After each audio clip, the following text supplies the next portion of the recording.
சித்தர் பூமி. வணக்கம். நான் உங்கள் ஏஎல்பி ஜோதிடர் அமுதா சண்முகராஜ். எனதருமை குருநாதர் பொதுவுடை மூர்த்தி ஐயா அவர்களுக்கு என்னுடைய பணிவான வணக்கத்தையும் நன்றியையும் தெரிவித்துக் கொள்கின்றேன். நான் இந்த ஏஎல்பிக்குள்ளே எப்படி வந்தேன்னு உங்கள்கிட்ட நான் ஷேர் பண்ணிக்கவா? நான் 32 வருஷமாக ஆசிரியராக இருந்து மாவட்ட கல்வி அலுவலராக இருந்து ரிட்டையர் ஆனேன்.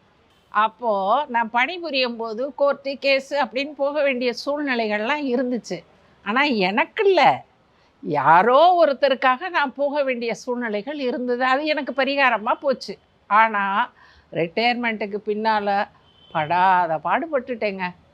ஏன் நம்ம பணிபுரியும் போதெல்லாம் இது ஒன்றும் தெரியலையே, ரிட்டையர்மெண்ட்டுக்கு பின்னால் ஏன் இவ்வளோ கஷ்டப்படுறோம் அப்படின்னு தேடுறேன். ஜோதிடர்களை தேடுறேன். அப்போ தான் எனக்கு ஏஎல்பி ஜோதிடம் அப்படிங்கிறது என் கண்ணுக்கு முன்னால் தெரிஞ்சுச்சு. என்னுடைய ராசி தெரியும், எங்கள் வீட்டில் இருக்கவங்க ராசி தெரியும், அவ்வளோதான். வேறு எதுவுமே ராசி கட்டத்தை பற்றி தெரியாது. வகுப்பில் சேர்ந்தேன், ராசி கட்டத்தை மனப்பாடம் பண்ணேங்க. 1வது என்ன, 2வது என்ன ராசி வரும், 3 என்னன்னு ஒவ்வொன்றையும் நான் மனப்பாடம் பண்ணினேன். அதுகளுக்கு அதிபதியெல்லாம் யாருன்னு சொல்லி பார்த்தேன். ஆனால் 15 நாள் வகுப்பில் எவ்வளோ புரிதல். என்னுடைய பிரச்சனைக்கு நான் தான் காரணம், அப்போ நான் மாறணும் அப்படிங்கிறத மிக அருமையாக என்னால் புரிஞ்சிக்க முடிஞ்சிச்சு. விட்டனா இன்னும் கொஞ்சம் படிப்போம், இதை பற்றி என்னன்னு தெரிஞ்சுக்கலாம் அப்படின்னு சொல்லிட்டு உயர்நிலை வகுப்புலையும் நான் சேர்ந்தேன். அதில் இந்த குறிப்பிட்ட காலங்கள் நமக்கு இந்த நிகழ்வுகள் ஏன் நடக்குது, அப்போ அதுக்கு காரணம் என்ன, அதை நம்ம எப்படி கையாளுவது என்ற ஒரு புரிதல் இன்னமும் கூடுதலாக கிடச்சிது. திருமண உறவில் நிறைய பிரச்சனைகள் வருது அப்படின்னு இருக்குது.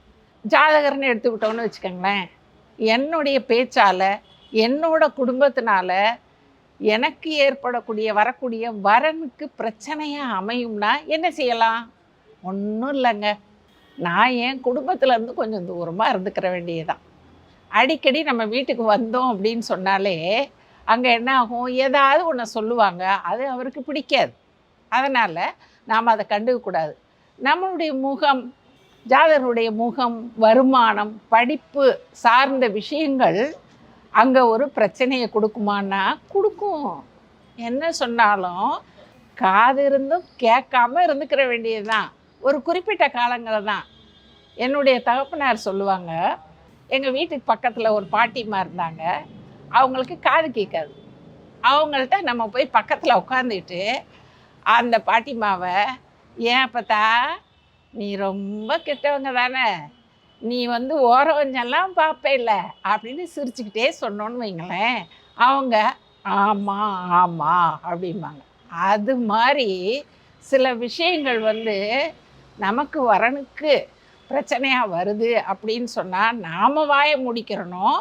வரன் என்ன செய்யணும், எனக்கு காது கேட்கலப்பா, நீ சொல்கிறதெல்லாம் அந்த பாட்டியை சொல்லுவோம், நாங்கள் செவிடி எப்பத்தான்னு சொல்லுவோம், செவிடி எப்பத்தா மாதிரி எனக்கும் காது கேட்கலப்பா, நீ பேசுப்பா அப்படின்னு சொல்லிட்டு வரன் பொறுமையாக அதை கையாள தெரிஞ்சாருன்னு வச்சுக்கோங்களேன், அங்கே பிரச்சனையே வராது. அப்போது அந்த குறிப்பிட்ட காலங்கள் தான் ஏஎல்பி விதிப்படி பார்த்தோன்னா, குறிப்பிட்ட காலங்கள், அந்த காலத்தை கணவனும் மனைவியும் நகர்த்திட்டாங்கன்னா அங்கே பிரச்சனை வராது. ஸோ நீங்களும் செவிடியை பார்த்தா மாதிரி காது கேட்டோம் கேட்காத மாதிரி இருந்தீங்கன்னா வீட்டில் பிரச்சனை வருமா? வரவே வராது. நன்றி. சித்தர் பூமி.